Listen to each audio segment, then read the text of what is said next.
गांव सरकार के बारे में ये लोग जानना चाहते हैं कि आखिर में गांव सरकार क्या है और जो ये अन्न जल संकल्प अभियान है ये क्या है। तो कुछ लोगों का ये भी सुझाव था कि इसको ऑडियो वीडियो में बताया जाए कि गांव सरकार क्या है, अन्न जल संकल्प अभियान क्या है, ताकि अधिक से अधिक लोगों तक ये बात पहुंच सके। तो ये सुझाव मुझे अच्छा लगा और मैं इससे सहमत हूँ। तो इसीलिए मैं सोचता हूँ कि ये गांव सरकार के बारे में जो कुछ मुख्य मुख्य बातें जो कही गई हैं उसको लोगों के बारे में बताया जाए, ताकि एक प्रमुख बातें गांव सरकार और अन्न जल संकल्प अभियान के बारे में लोग जान सकें। तो एक पुस्तिका भी इसके बारे में निकाली गई है और वो पुस्तिका मैं आपके सामने रख रहा हूँ। और इस पुस्तिका में खास बातें जो मुख्य संक्षिप्त में रखा गया है कि ताकि लोग पहली नज़र में गांव सरकार और अन्न जल संकल्प अभियान के बारे में जान सकें। तो ये पुस्तिका मैं आपको दिखा रहा हूँ कि ये देखिए गांव सरकार, ये पुस्तिका अपने विद्यालय की इधर से है। गांव सरकार में लिखा है वह सप्त क्रांति के लिए नैतिक पार्टी और भारत परिषद का अन्न जल संकल्प अभियान, ये लिखा हुआ है। और पीछे भी लिखा हुआ है कि गांव के सप्त क्रांति क्या है और गांव में राष्ट्रध्वज फहराना चाहिए और तमाम गांव सरकार को बनना क्यों जरूरी है, ये सब बातें यहाँ लिखी गई है। तो ये पुस्तिका में प्रमुख बातें संक्षिप्त में और बड़े सरल भाषा में लिखी गई है, ताकि सामान्य से सामान्य ग्रामीण को भी गांव सरकार और अन्न जल संकल्प अभियान के बारे में पता लग सके। तो मैं इसलिए विस्तार से दूसरी बातों को न जाके मैं समझता हूँ कि ज़्यादा उपयुक्त होगा कि इसी पुस्तिका को मैं धीरे धीरे पढ़ दूँ, साफ पढ़ दूँ, ताकि आप लोग इसको समझ सकें कि इस पुस्तिका में क्या क्या बातें लिखी गई हैं। और यही पुस्तिका में जो मुख्य बातें हैं वो तो हम लोग बात बीच में बताते रहेंगे, लेकिन जो प्रमुख बातें हैं वो इस पुस्तिका के माध्यम से ऑडियो वीडियो के माध्यम, पुस्तिका जो है ऑडियो वीडियो के रूप में आप तक ये पहुंच सकती है। तो चलिए शुरू करते हैं इस पुस्तिका में क्या क्या खास बातें लिखी गई हैं। पहला तो इसमें बताने की कोशिश की गई है कि गांव की वर्तमान हालत क्या है। दूसरी बात ये बताने की कोशिश की गई है कि गांव सरकार बनने से लाभ क्या होगा, और फिर गांव सरकार अगर है तो उसका क्या मॉडल क्या होगा। अभी तो ग्राम पंचायतें तो चल ही रही हैं, आप उन्हीं ग्राम पंचायतों को अगर कह रहे हैं कि गांव सरकार के रूप में ग्राम पंचायतें कार्य करना चाहिए, तो उसका कुछ मॉडल भी तो होना चाहिए कि वो किस तरह से काम करेगी। तो ये तीन बातों को प्रमुखता से इस पुस्तिका में दी गई। तो पहले तो जो गांव की वर्तमान हालत है उसके बारे में पुस्तिका में क्या लिखा गया है ये आप थोड़ा सा जान लीजिए। कि हेडिंग है कि गांव की हालत। अब इस गांव के हालत में तीन बातें बताई गई हैं। एक तो गांव की ताकत क्या है, फिर गांव के अधिकार क्या है, और फिर इतना सब होते हुए भी ताकत भी है गांव के पास, अधिकार भी है, फिर गांव की इतनी बुरी हालत क्यों है उसके बारे में बताया गया है कि इतनी गांव की खस्ता हालत क्यों है। तो हम पढ़ते हैं कि पहले गांव की हालत के साथ इस भाग में पहले हम पढ़ते हैं गांव की ताकत, और मैं धीरे धीरे पढ़ूंगा। गांव की ताकत में पहली बात कही गई है कि भारत का अस्तित्व गांवों से है, 1 अरब लोग गांव में रहते हैं। दूसरी बात, भारत की संस्कृति की रक्षा गांव करता है। तीसरी बात, भारत में रहने वालों का पेट भरने के लिए अन्न गांव देता है। चौथी बात, भारत की सुरक्षा करने के लिए सैनिक गांव देता है। पांचवी बात, भारत का निर्माण करने के लिए मजदूर गांव देता है। छठी बात, भारत का धन बढ़ाने के लिए सामान गांव खरीदता है। और सातवीं बात, भारत का राज चलाने के लिए वोट गांव देता है। ये है इसकी गांव की ताकत। अब गांव के अधिकार क्या है? पहली, भारत के संविधान के अनुच्छेद 243 के अनुसार ग्राम पंचायत स्वशासी संस्थान यानी कि इंस्टीट्यूशन ऑफ सेल्फ गवर्नमेंट है। इस पर ध्यान दीजिएगा, इंस्टीट्यूशन ऑफ सेल्फ गवर्नमेंट मतलब वो स्वयं की एक अपनी सरकार है। दूसरी है बात, भारत के संविधान के अनुसूची 11 में 29 विभागों का दायित्व ग्राम पंचायत को दिया गया है ताकि गांव संबंधी सभी व्यवस्थाएं गांव वाले स्वयं चलाएं। तीसरी बात है, गांव की व्यवस्था चलाने के लिए वित्तीय संसाधन जुटाने का दायित्व संविधान ने वित्त आयोग को दिया है। संविधान ने ग्राम पंचायत को अपने नियम बनाने व स्वयं संसाधन जुटाने का भी अधिकार दिया है। ये है गांव के अधिकार, और ये अधिकार संविधान प्रदत्त है, संविधान ने दिया है, कोई अन्य ने नहीं दिया है। जो अधिकार अगर संविधान प्रदान करता है तो उसको कोई कम नहीं कर सकता, उसको हिला नहीं सकता, उसको हटा नहीं सकता, उसको सबको मानना ही है, जब तक कि संविधान का कोई बड़ा संशोधन न कर दिया जाए। लेकिन संविधान का संशोधन आप जानते हैं कोई आसान बात नहीं होती। अब ये गांव की ताकत हो गई और गांव का अधिकार है, लेकिन इसके बाद गांव की हालत क्या है? इतना योगदान और अधिकार होने के बाद भी गांव की हालत क्या है? पहली बात, थाना, कचहरी, बैंक, दफ्तर, अस्पताल की सुविधा गांव में नहीं है, और जहां है वहां जाने पर गांव वालों को या तो गिड़गिड़ाना पड़ता है या घूस देना पड़ता है। दूसरी बात, गांव में नौकरी की सुविधा नहीं है, और शहर में जाकर जो नौकरी मिलती है उससे केवल अपना पेट मुश्किल से पलता है, परिवार नहीं चलता है। तीसरी बात, गांव में कोई धंधा चलता नहीं है, क्योंकि गांव का सामान बहुत सस्ते दाम पर बिकता है। चौथी बात, गांव में प्रतिभा निखारने के लिए कोई संसाधन नहीं है, इसलिए गांव में खिलाड़ी, कलाकार, लेखक, कवि नहीं बनते।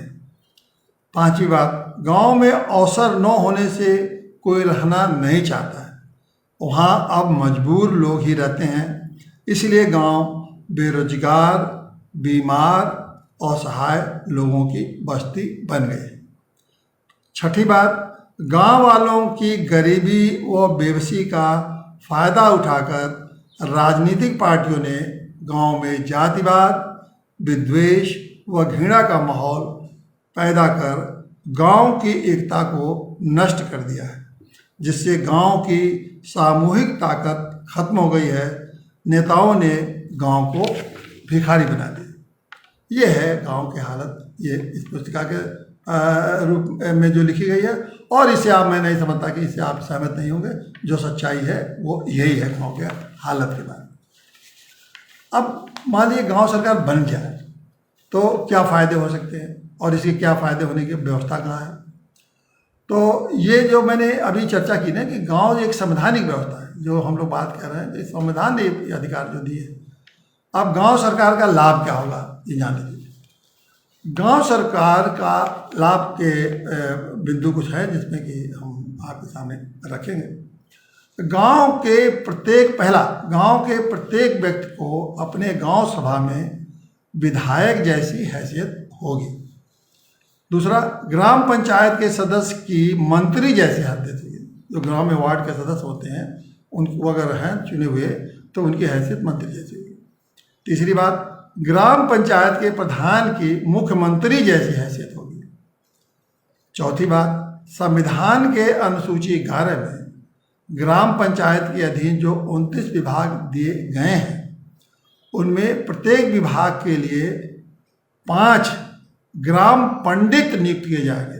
अब ग्राम पंडित क्या है इसकी चर्चा हम अभी आपके सामने करेंगे। ग्राम पंडित नियुक्त किए जाएंगे जिसमें अगड़े, पिछड़े, अनुसूचित जात, अनुसूचित जनजात व महिला शामिल होंगे। इस प्रकार 150 से 200 लोगों को गांव में रोजगार मिलेगा। जिन 29 विभागों का कार्य गांव सरकार देखेगी उससे दर्जनों कार्य करेगी। अब एक विभाग में एक काम तो करेगी नहीं, एक विभाग में जो उनको मिला है उसमें बहुत सारे काम करेगी।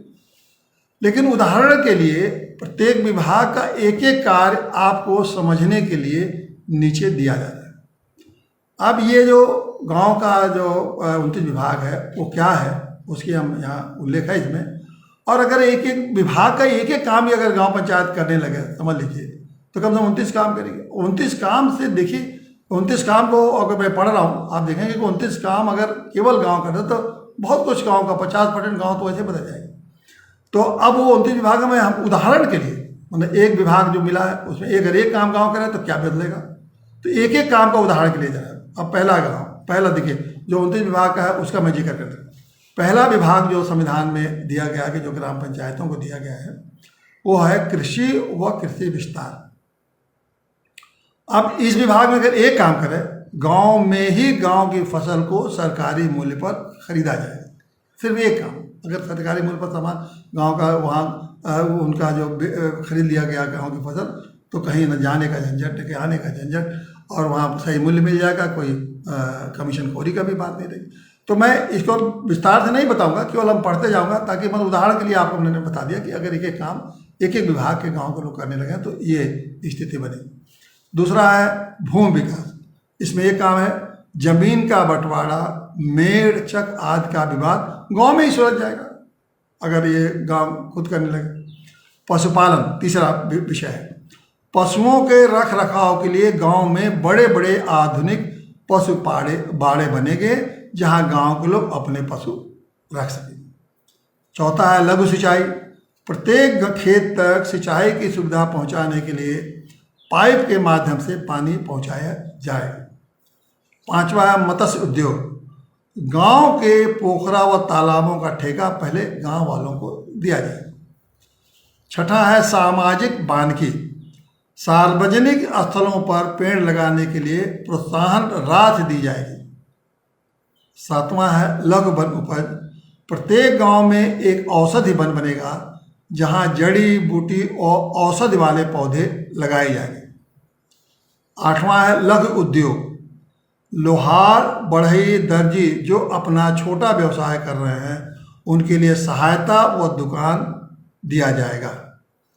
नौवां है खादी ग्राम उद्योग व कुटीर उद्योग। प्रत्येक घर में एक एक कुटीर उद्योग लगाने व उसके उत्पादन के विक्रय की व्यवस्था की जाए। 10वां है ग्रामीण आवास। बिजली व शौचालय की सुविधा सहित आवास बना कर दिए जाएंगे ताकि कमीशन खोरी बिल्कुल बंद हो। 11वां पेयजल। घर घर तक नल के माध्यम से शुद्ध पीने का पानी उपलब्ध कराया जाएगा। 12वां है ईंधन और चारा। गांव में ही गैस सिलेंडर उचित मूल्य पर उपलब्ध कराया जाएगा। देखिए, जो गैस सिलेंडर की इतनी झंझट हो रही है कि वहाँ दौड़ रहे हैं, भाग रहे हैं, वहाँ है कि नहीं है, ये गांव पंचायत खुद ही गैस सिलेंडर की जितनी जरूरत है गांव में लाएगी और सबके घर घर तक पहुँचा देगी। लोगों को कहीं न जाने की जरूरत है, और जो उचित मूल्य, ये नहीं कि कोई ब्लैक मीट और ब्लैक से जो पैसा लेते हैं लोग, नहीं, जो उचित दाम सरकार का है उसी पर। अगर सब्सिडी है तो सब्सिडी की व्यवस्था की जाएगी ताकि गाँव वालों को सब्सिडी मिल जाए और ये घर घर तक सिलेंडर उनके पहुंच जाएगा। ये नहीं कि कहीं किसी को दौड़ना पड़ेगा। ये गांव सरकार की व्यवस्था है। फिर आप 13वां है सड़कें और पुलिया। गांव में सभी सड़कों और पुलियों का रखरखाव निरंतर होगा ताकि यातायात में बाधा न हो। होता क्या है कि पुलिया बनी है, कहीं वो टूटी है, कहीं सड़क टूटा हुआ है, कहीं सड़क खड़ंजा टूटा हुआ है, वो सड़क का हालत ये है कि कोई उसको रखरखाव करने वाला नहीं है। तो ये गांव पंचायत कर देगी, गांव सरकार करेगी। 14वां है ग्रामीण विद्युतीकरण। गांव बिजली विभाग से एक कनेक्शन लेगा और प्रत्येक घर को स्वयं कनेक्शन देने, लाइन खींचने व मीटर लगवाने की व्यवस्था करेगी। ये देखिए कितनी बड़ी सुविधा हो जाएगी। एक कनेक्शन अगर बिजली विभाग ने दे दिया, अब ये सारा बाकी जो काम है वो गांव के पंचायत सरकार करेगी। और 2 घंटे में अगर आपको कनेक्शन चाहिए, 2 घंटे में आपको कनेक्शन मिल जाएगा। आज कनेक्शन देने के लिए कहाँ दौड़ते हैं, फिर ये बिल जिसका गलत आएगा वो 1 मिनट में वही बिल सही हो जाएगा। बिल सही कराने के लिए कितनी दिक्कतें लोग करते हैं। 15वां है अपारंपरिक ऊर्जा। पूरे गाँव में रास्ते पर मुफ्त में सोलर लैंप उपलब्ध होगा। हर जगह सोलर लैंप मुफ्त में गाँव सरकार लगाएगी। 16वां गरीबी उन्मूलन। मुफ्त व्यवसायिक प्रशिक्षण दिलाकर रोजगार और व्यवसाय के लिए साधन उपलब्ध कराया जाएगा। ये जो गांव सरकार बनेगी तो लोगों को व्यवसायिक प्रशिक्षण गांव में दिलाएगी मुफ्त, कोई खर्चा नहीं। अभी शहर में जाकर ट्रेनिंग लेना पड़ता है, उनको रहने के लिए इसकी व्यवस्था करनी पड़ती है।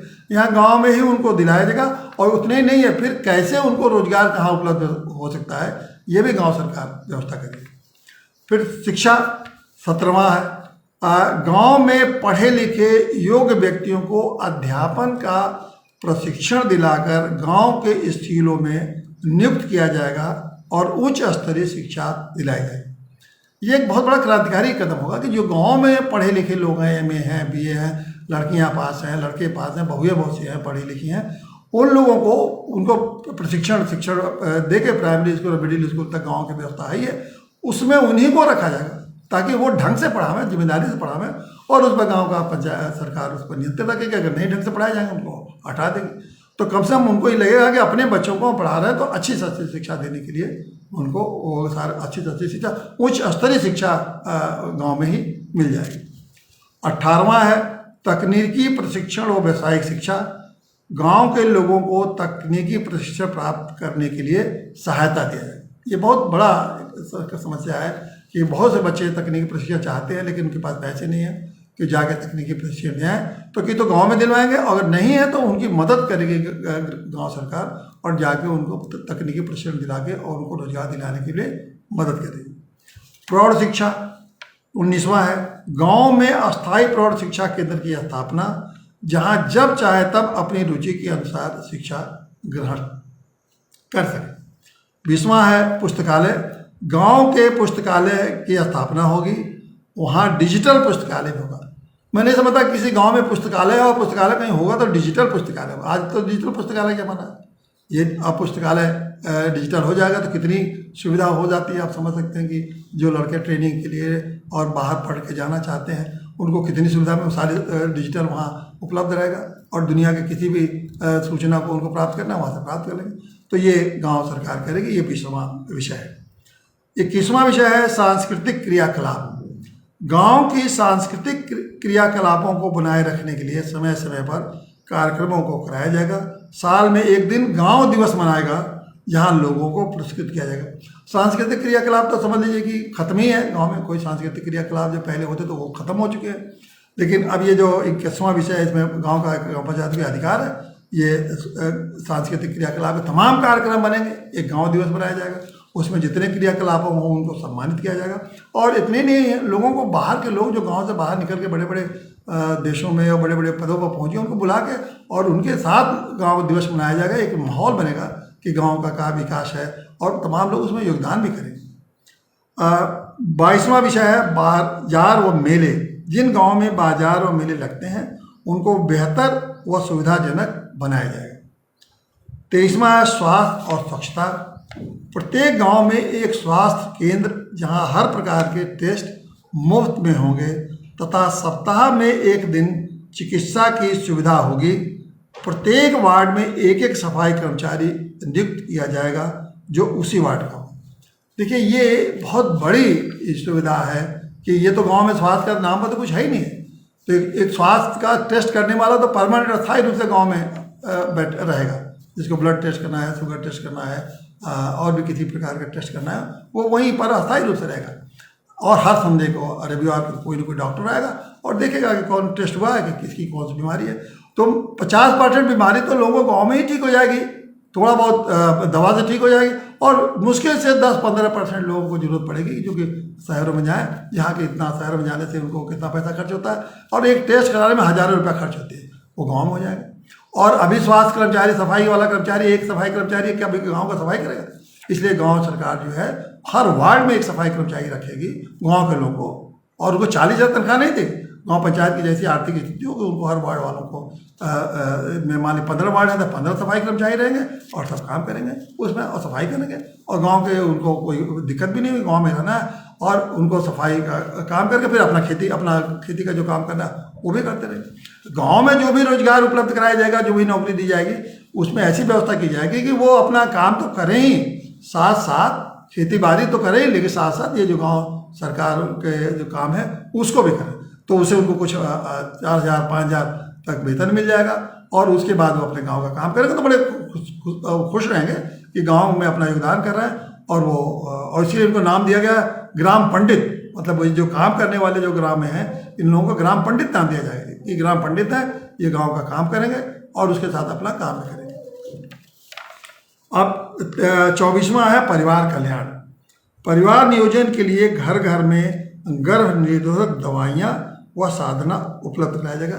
और ये गांव में तो बड़ी दिक्कत है ना कि परिवार नियोजन के साधन, निरोध करने के साधन है नहीं, तो इस नाते भी बच्चे पैदा होते हैं, वो घर घर तक उपलब्ध हो जाएगा। तो उनको सब लोग चाहते हैं कि मेरे जल्दी बच्चे न हो, लेकिन साधन न होने के नाते ऐसा करते हैं, वो उपलब्ध रहेगी परिवार एकदम से आप देखेंगे 2-4 साल के अंदर ही परिवार का नियोजित हो जाएगा। 25वां है महिला एवं बाल विकास। गर्भवती महिलाओं और नवजात शिशुओं को पुष्टाहार घर पर ही उपलब्ध कराया जाएगा, घर पे ही, कहीं जाने की जरूरत नहीं है उनको। 26वां है समाज कल्याण। विकलांग, विधवा, वृद्धा पेंशन राशि प्रत्येक पात्र व्यक्ति को 1 तारीख को उसके घर पहुंचाया जाएगा और पेंशन की राशि कम से कम 2000 रुपये होगी। यह गांव सरकार दे देगी ताकि किसी की जो असहाय लोग हैं उनको जो दिक्कत होती है उनको न हो, वो गांव में खुशहाल ढंग से रह सकें। 27वां दुर्बल वर्ग कल्याण। अनुसूचित जात, अनुसूचित जनजात, पिछड़ी जात, अल्पसंख्यक में जो कमज़ोर वर्ग के लोग हैं उनको मिलने वाली सभी सरकारी सहायता गांव में ही मिले, इसकी सुदृढ़ व्यवस्था की जाए। देखिए सच्चाई ये है कि वास्तविक धरातल पर सच्चाई ये है कि जितने गरीबों की योजनाएं हैं जो गरीबों के लिए आई हैं, चाहे किसी अनुसूचित जाति हो, जनजाति हो, पिछड़ी जाति हो, अल्पसंख्यक हो, कमज़ोर वर्ग के लोग हों या और ये विधवा हों, तो ये सारे लोगों को जो सुविधाएं मिलती हैं मिलने उसमें ये उनको जाना पड़ता है और बड़े भ्रष्टाचार है और उनका आधा पैसा ले लेते हैं, देते नहीं हैं, 10 बार दौड़ाते हैं ये। और इसके अलावा भी बहुत सारी योजनाएं इनके लिए आई हैं, उनको पता ही नहीं है गाँव के लोग। तो ये गांव सरकार उन योजनाओं को, सारे जितनी भी योजनाएं, एक एक योजना का लाभ गांव के लोगों को जिनको मिलना चाहिए उसका लाभ उसको दिलवाने की गारंटी लेगी, सुदृढ़ व्यवस्था बनाएगी ताकि किसी को ऐसा ना हो कि उसको उसका लाभ न मिल पाए।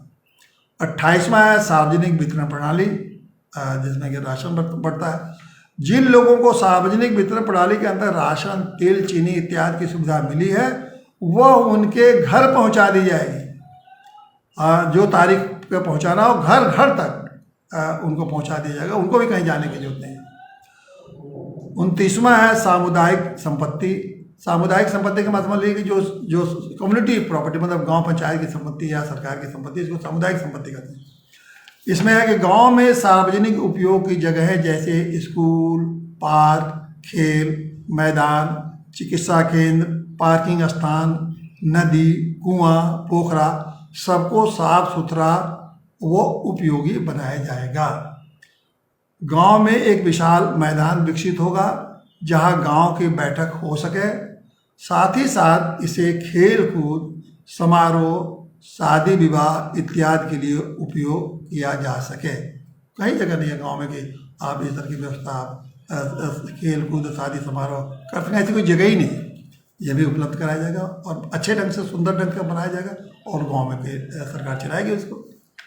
इसके अतिरिक्त क्या क्या व्यवस्था और होगी? ये तो 29 विभाग हुए हैं जिसको संविधान ने गांव पंचायतों को दिया है।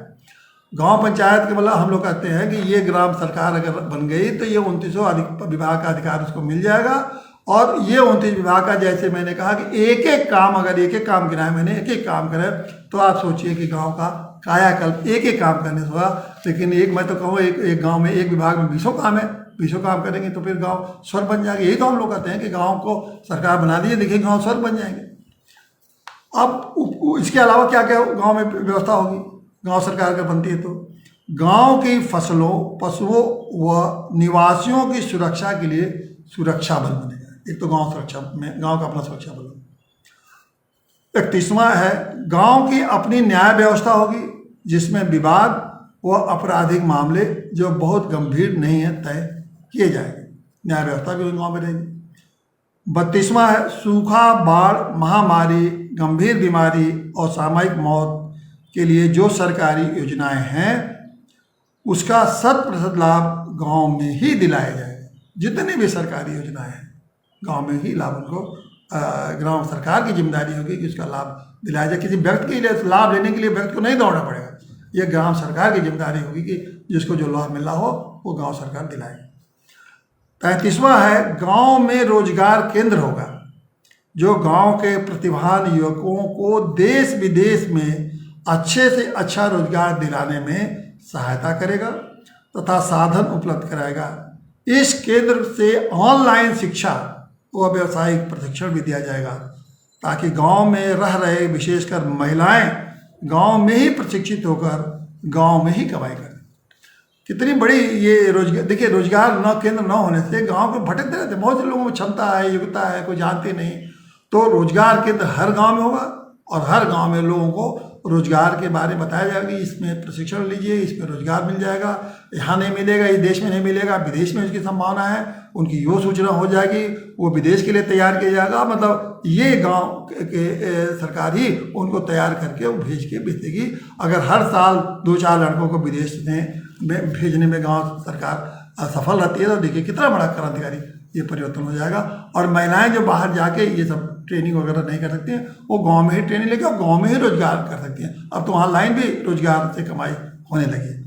तो ये 33 लाभ, मैंने अगर एक एक चीज़ किया जाए तो इस तरह से 33 लाभ गांव सरकार बनने से हो सकते। अब मैं आपको बताऊं कि गांव के लाभ तो हो गया, लेकिन सभी के मन में है कि ये कैसे गांव का सरकार का कौन सा मॉडल होगा, ये कैसे करेंगे। गांव पंचायतें तो हैं पहले से, और भारत के संविधान ने गांव पंचायतें बना रखा है। 73वां भारत का 73वां संशोधन है, उसमें गांव पंचायत ने बना हुआ है। और गांव पंचायत को ये, जैसे मैंने कहा, 29 विभाग का अधिकार भी दिया गया है संविधान में, लेकिन उनको वो मिला नहीं है, क्योंकि वो अधिकार जो है सारे राज्य सरकारों ने उनको हड़प लिया। राज्य सरकार कहती है कि ये 29 विभाग गाँव सरकार को मिला हुआ तो है, लेकिन ये मेरे निर्देश के अधीन होगा। तो इसका ये परिणाम ये होता है कि गांव सरकार जैसा निर्देश देती, वो राज्य सरकार कहती है कि आप इस तरह योजना ये चलाइए, तो उस तरह से योजनाएं वो चलती हैं। और सरकार का मतलब क्या है? सरकार मतलब अधिकारी, कर्मचारी।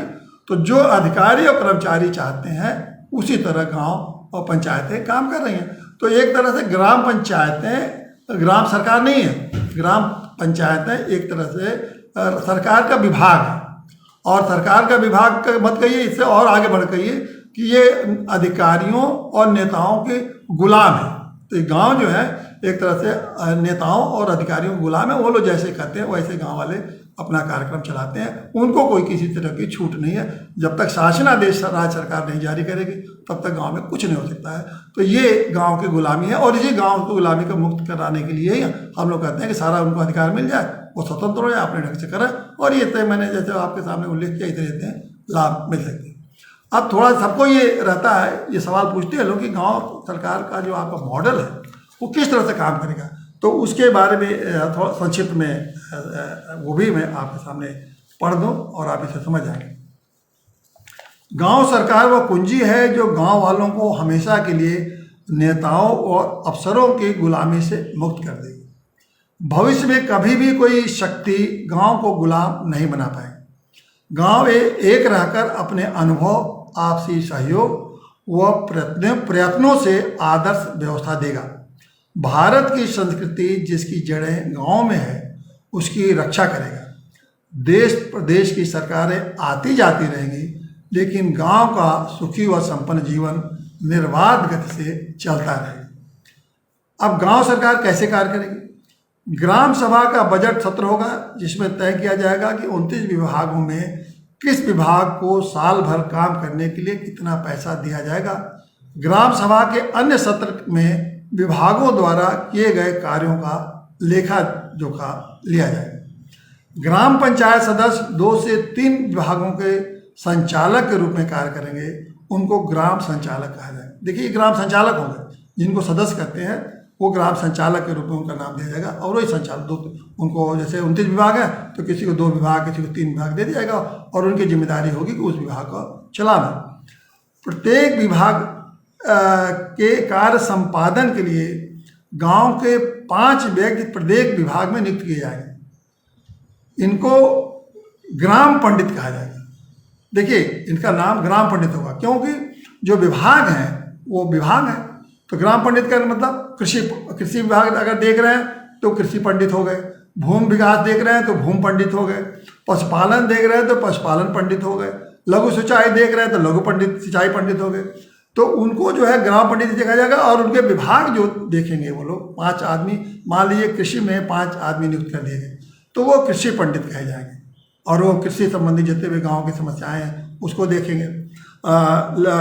ग्रामीण आवास के है या पेयजल के है तो वो जल पंडित बोले जाएंगे। इस तरह से गाँव में जो अगर इन पंडितों को नियुक्त कर दिया जाएगा तो गांव में जो कार्य कुशलता है, हुनर है, ये सब गांव में वापस आ जाएंगे। सब वापस आ जाएंगे लोगों, सबको कोई न कोई, सब गांव का हर आदमी कोई न कोई उसके अंदर हुनर होगा, गुण होगा, और जो कि ख़त्म हो चुका है गांव में। तो इसीलिए इनको जो है इसमें हर जाति के लोग होंगे। तो अब ये नए ढंग के पंडित होंगे। वो पंडित मतलब वो जिनके अंदर कुशलता है, जो किसी न किसी विभाग को गांव में चला रहे हैं, तो उनको ग्राम पंडित कहा जाएगा। ग्राम पंडित सिंचाई, ग्राम पंडित भूमि विकास, ग्राम पंडित पशुपालन, ग्राम पंडित ईंधन चारा, ग्राम पंडित पेयजल। तो ये कड़ी नई व्यवस्था गांव में, एक बड़े क्रांतिकारी व्यवस्था आ जाएगी, और हर विषय के गांव में जानकार आपको मिलेंगे। और अगर ये 5 साल तक ये लोग पंडित लोग काम कर दिए, तो गांव को तो ये विद्वानों का खान हो जाएगा। मतलब विद्वानों का संदर्भ में पंडितों का खान हो जाएगा। पंडितों का मतलब जो कुशल हैं, जो किसी कार्य में कुशल हैं, वो पंडित हैं। एक विद्वान का उदाहरण पंडितों की वो भूल जाइए। आधुनिक युग में जो है ज्ञान और कुशलता, ये समय आ गया है। तो ज्ञान और कुशलता का इनके अंदर इतनी हो जाएगी कि वो गांव को कहाँ से कहाँ पहुँचा देंगे। तो ये मैंने कहा, इनका मासिक वेतन ग्राम पंचायत अपने आर्थिक क्षमता को देखकर करेगी। ऐसे व्यक्तियों से इस प्रकार काम लिया जाएगा कि वह ग्राम पंचायत के काम के साथ साथ अपनी खेती बाड़ी का भी काम कर सके। तो मान लीजिए उनको 5,000 रुपया दिया, इसके साथ साथ वो अपनी खेती बाड़ी भी करते रहेंगे, तो कुशलता आ जाएगी, गुण होगा, हुनर आएगा, गांव के लिए काम करेगा, अपनी खेती बाड़ी भी काम करेंगे, तो उनकी इज्जत भी बढ़ेगी, उनका सम्मान भी बढ़ेगा, और अपने खेती बाड़ी से भी आगे बढ़ेंगे, और साथ साथ गाँव को भी आगे बढ़ाएंगे। चौथा है, ग्राम संचालक अपने विभाग के लिए योजनाएं बनाने, उसको क्रियान्वित करने, आय व्यय का हिसाब रखने के लिए ग्राम पंचायत के निर्देशों के अधीन उत्तरदायी होगा। अब आप अपने विभाग के कार्यों की सुगमता के लिए वह विशेष नियुक्त कर सकता है। अब विशेषज्ञ मतलब मान लीजिए अगर ग्राम संचालक के बाद 2 विभाग है, तो 2 विभागों में उसको तो मिल गए ग्राम पंडित 10, और अगर किसी को चाहता है कि हमको विशेषज्ञ नियुक्त करें, तो अब विशेषज्ञ उस विषय को जानने वाले लोगों को विशेषज्ञ नियुक्त करके उनसे राय लेके वो विभाग का कार्य संचालन करेगा। 5वां, ग्राम सभा द्वारा लिए गए निर्णयों को क्रियान्वित करने का उत्तरदायित्व ग्राम पंचायत का होगा, और ग्राम सभा जो भी निर्णय करेगी उसको ग्राम पंचायत उसका बाध्य है उसे मानने के लिए। 6वां है, ग्राम प्रधान जो भी कार्य करेगा वो ग्राम सभा व ग्राम पंचायत के निर्देशों के अधीन करेगा। ग्राम प्रधान मनमानी नहीं करेंगे। जो लोग कहते हैं ग्राम प्रधान मनमानी करेंगे, ग्राम प्रधान जो भी कार्य करेगा वह ग्राम सभा व ग्राम पंचायत के निर्देशों के अधीन करेगा। महत्वपूर्ण बात है, समझ लीजिए। 7वां है, ग्राम पंचायत और ग्राम संचालक को ग्राम सभा की आर्थिक स्थिति को देखते हुए प्रत्येक माह भत्ता भी दिया जाएगा। इन लोगों को भत्ता दिया जाएगा, जैसे पंडितों को दिया ही जाएगा, ग्राम पंडित को तो तनख्वाह ही दी जाएगी, और इन लोगों को ग्राम प्रधान और ये ग्राम संचालक जो है, इन लोगों को भी उनके पीछे भत्ता दिया जाएगा, क्योंकि वो ग्राम के लिए काम कर रहे हैं। 8वां है, ग्राम पंचायत द्वारा कार्य और वित्त प्रबंधन के लिए आवश्यकता अनुसार ग्राम सचिव, अतिरिक्त ग्राम सचिव ग्राम सभा के अनुमोदन से निर्धारित वेतन पर नियुक्त किया जाएगा। 9वां है, प्रत्येक ग्राम सभा में एक सचिवालय होगा जो समय से खुलेगा, बंद होगा। वहाँ ग्राम सभा, ग्राम पंचायत और ग्राम विकास संबंधी रजिस्टर, दस्तावेज, सूचनाएं इत्यादि सुरक्षित रखी जाएंगी। सूचना का अधिकार अधिनियम के अंतर्गत हर प्रकार की सूचना ग्राम वासियों को उपलब्ध रहेगी। 10वां है, ग्राम सचिवालय कंप्यूटरीकृत एवं CCTV कैमरे से युक्त होगा। 11वां है, ग्राम सभा अपने आय व्यय का ऑडिट उसी प्रकार से कराएगी जैसे केंद्र और राज्य सरकार करवाती है। 12वां, जिस तरह राज्य में संवैधानिक ब्रेकडाउन होने पर ही केंद्र सरकार राज्य सरकार को भंग करके राष्ट्रपति शासन लागू करती है, उसी प्रकार ग्राम पंचायत में संवैधानिक ब्रेकडाउन होने पर ही राज्य सरकार सीमित समय के लिए ग्राम पंचायत की व्यवस्था अपने हाथ में ले सकती है। और 13वां है, राज्य सरकारों द्वारा बनाया गया जो पंचायत राज अधिनियम उपरोक्त व्यवस्था के अनुरूप क्रियान्वित किए जाएंगे। ये गांव सरकार का मॉडल है, ये मुख्य मॉडल है। इसमें और भी बातें जो हैं वो तो जब कार्य बनाया जाएगा तो उसमें जोड़ी जाएंगी, लेकिन ये जो सबसे महत्वपूर्ण बात है कि इस तरह के मॉडल से वो ऐसे ही है जैसे केंद्र सरकार चलती है, जैसे राज्य सरकार चलती है, उसी तरह से गांव सरकार इस व्यवस्था के अनुरूप चलेगी। और जो पंचायती राज अधिनियम में जो आपने नियम बना रखे हैं उसमें जरूरत पड़ेगी तो इसको संशोधित कर दिया जाएगा और उसके हिसाब से, इस मॉडल के हिसाब से ग्राम पंचायत चलेगी। अब ये बताइए कि आप मैं ये मुख्य बातें गांव सरकार के बारे में है, लेकिन कोई सरकार इसको लागू नहीं करेगी जहाँ में। क्यों कि अगर गांव को आप सारा अधिकार, जैसा आपने मैंने पढ़ा क्या लाभ होगा, तो फिर गांव वालों को क्या जरूरत पड़ेगी नेताओं के पास, अधिकारियों के पास, तहसील में जाने की, जिले में जाने की कोई जरूरत नहीं पड़ेगी। फिर नेता लोग करेंगे क्या, ये अधिकारी करेंगे क्या? क्योंकि नेता और अधिकारी सोचते हैं कि ग्राम इनको सबको दे देंगे तो हम क्या करेंगे। यही सबसे बड़ी दिक्कत है, और इसीलिए हम लोगों ने सोचा है कि अब जनता में जाने की जरूरत है, और जनता के में जाके ही जनता को ही बताएं और उन्होंने को तैयार करेंगी। आप लोग गाँव सरकार बनाने के लिए अब आप खुद खड़े होइए, और जब आप खुद खड़े होंगे तो सरकार को बनाना ही पड़ेगा। सरकार नहीं मानेगी तो फिर आप अपने प्रतिनिधि चुन के भेजेंगे, और जैसे नैतिक पार्टी है उसकी नैतिक पार्टी या कोई भी पार्टी उसके प्रतिनिधि भेजेंगे, उनसे वादा कराएंगे कि आप ग्राम पंचायत सरकार लागू करिए तो हम आप वोट देंगे, नहीं तो नहीं देंगे। तो इसी वोट की राजनीति फिर शुरू हो जाएगी, और वोट की ताकत आप है। तो इसीलिए हम लोगों ने अन्न जल संकल्प अभियान का जो ये रखा है, ये क्या है वो मैं बताऊं कि अन्न जल संकल्प अभियान में हम सारी बातें आपको सामने जैसे ये रखेंगे, और रखने के बाद हम ये कहेंगे कि अब आप बताइए कि गांव सरकार बननी चाहिए कि नहीं बननी चाहिए। तो जब आप समझते हैं गांव सरकार बननी चाहिए तो अब कैसे बनेगी, आपके हाथ में तो है नहीं बनाना। तो तो उसके लिए आप सभी के ग्रामीण लोगों के जो लोगों से हम लोग अनुरोध करेंगे कि अपने हाथ में अंजलि है ना, ये तो अंजलि देख लीजिए, ये अंजलि है, इस अंजलि में आप अन्न जल रख लीजिए और ये संकल्प लीजिए कि मैं अन्न जल को साक्षी मानकर ये संकल्प लेता हूँ कि मोदी जी आप गांव सरकार लागू करिए। गांव सरकार एक संवैधानिक व्यवस्था है, इसको लागू करिए। अगर आप गांव सरकार लागू नहीं करते हैं तो आदरणीय मोदी जी जो भारत के प्रधानमंत्री हैं को हम 2024 के लोकसभा चुनाव में उनको वोट नहीं दें। अगर ये अन्न जल का संकल्प लेंगे और इस तरह के आपका संकल्प सुदृढ़ होगा तो निश्चित रूप से भारत के प्रधानमंत्री गांव सरकार बनाने के लिए मजबूर होंगे। और ये संवैधानिक व्यवस्था है, क्योंकि संवैधानिक व्यवस्था इसलिए भारत के प्रधानमंत्री से कह रहा है कि हम उनको वोट देने का आपका अधिकार है। वोट देने का तो आप उसी में लिखा है कि जिसको चाहे वोट दें, जिसको न चाहे तो नोटा का इस्तेमाल करें। तो जिस तरह से मान लीजिए प्रधानमंत्री आपसे वोट मांगते हैं कि नहीं मांगते हैं, कि वोट मांगते हैं कि हमको वोट दीजिए तो मैं ये कर दूंगा, तो उसी तरह से वोट देने वाले के पास अधिकार है कि मैं हमारे लिए आप ये करिए तब हम आपको वोट देंगे। जिस तरह से नरेंद्र मोदी जी आज आके कहते हैं कि आप मुझको वोट दीजिए तो मैं ये आपके लिए कर दूंगा, तो वो वैसा ही है, वैसा ही ये है कि हम आप वोट देंगे लेकिन आप मेरे लिए करिए। तो वो अगर हमसे वादा लेते हैं, वोट लेते हैं, तो हम भी वादा कर लेंगे और वोट देंगे। तो ये आपस का ही तो संबंध है, इसमें एक लोकतंत्र हो इससे और मजबूत होगा। तो इसीलिए हमारा कहना है कि आप ये संकल्प ले लीजिए और देखिए, मेरा भरोसा है, मेरा विश्वास है कि अगर गांव में जन जन में चेतना आ गई कि वो संकल्प लेने लगी और प्रधानमंत्री नरेंद्र मोदी जी से कहे कि अगर आप गांव सरकार लागू कर दीजिए तब वोट देगा, और नहीं लागू करेंगे नहीं देंगे तो निश्चित रूप से प्रधानमंत्री जी भारत की संवैधानिक जो व्यवस्था है उसको लागू करेंगे। लागू करना चाहिए। 70-75 सालों में देश की आज़ादी के बाद लोगों ने लागू नहीं किया, और लागू इसीलिए नहीं किया कि सबको सत्ता चाहिए, सबको राजनीति करनी है। गांव में ऐसे गांव में से ज़्यादा बेहतर जगह राजनीति करने के लिए है नहीं, तो उनको सत्ता गांव से ही मिलेगी। तो इसीलिए उनको तो लागू करना नहीं है, क्योंकि सब गांव कम करने लगे। इसीलिए ये अन्न जल संकल्प अभियान इसको छेड़ा गया है, और 1 जून से इस अभियान को छेड़ा गया है और चलेगा। ये अभियान जब तक गांव सरकार लागू नहीं हो जाती है तब तक अभियान चलता रहेगा। और मैं आप सब लोगों का बहुत बहुत आभार व्यक्त करूँगा कि अगर अधिक से अधिक इस अभियान में जुड़ें और गांव सरकार लागू करें।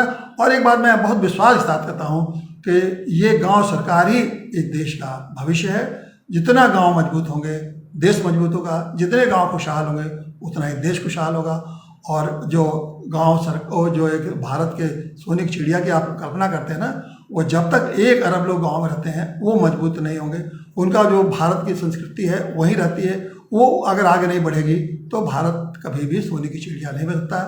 अगर गांव को स्वर्ग बनाना है, गांव को भारत को सोने की चिड़िया बनाना है, तो गांव सरकार जितना जल्दी हो उतना जल्दी लागू कराने के लिए आगे आइए। और मैं निश्चित आपको फिर से भरोसा दिलाता हूं कि अगर आप आगे आएंगे और सिर्फ संकल्प ले लेंगे तो गांव सरकार लागू हो जाएगी। बहुत बहुत धन्यवाद साथी।